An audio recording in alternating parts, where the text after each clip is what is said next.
கண்ணை மறைக்கின்ற காலம் வரும்போது தருமம் வெளியேறலாம்.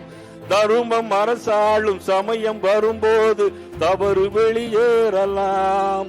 நல்லவன் லட்சியம் வெல்வது நிச்சயம். அமித்ஷாவின் லட்சியம் வெல்வது நிச்சயம்.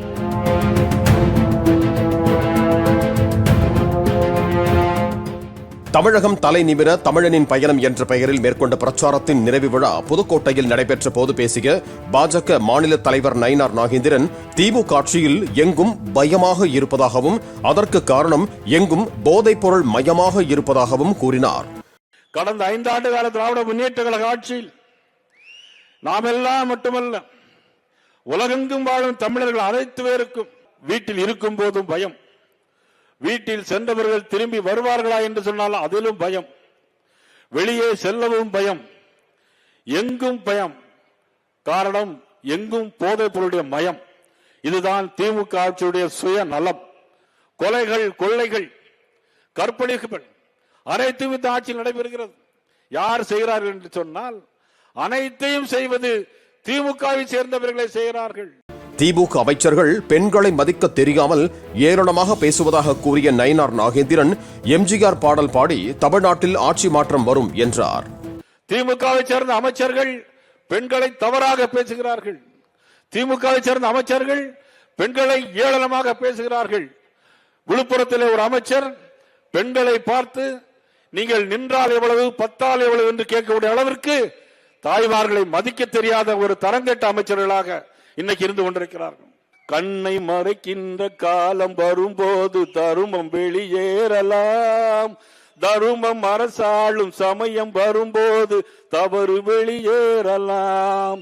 நல்லவன் லட்சியம் வெல்வது நிச்சயம்.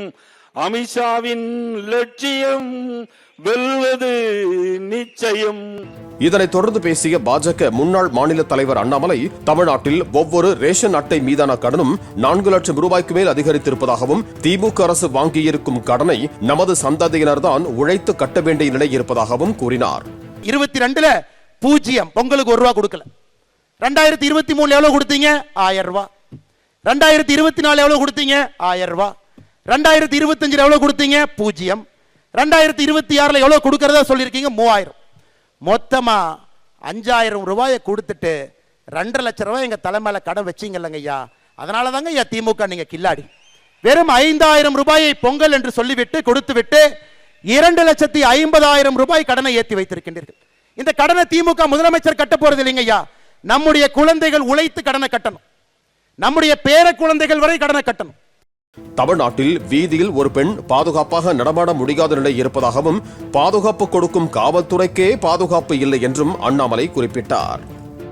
சட்டம் ஒழுங்கு சந்திச்சிருக்கிறது. வீதியில ஒரு பெண் பாதுகாப்பாக ஒரு சகோதரியோ தாயாரோ வீதியில எங்கேயுமே நடமாட முடியாது. ஏன்?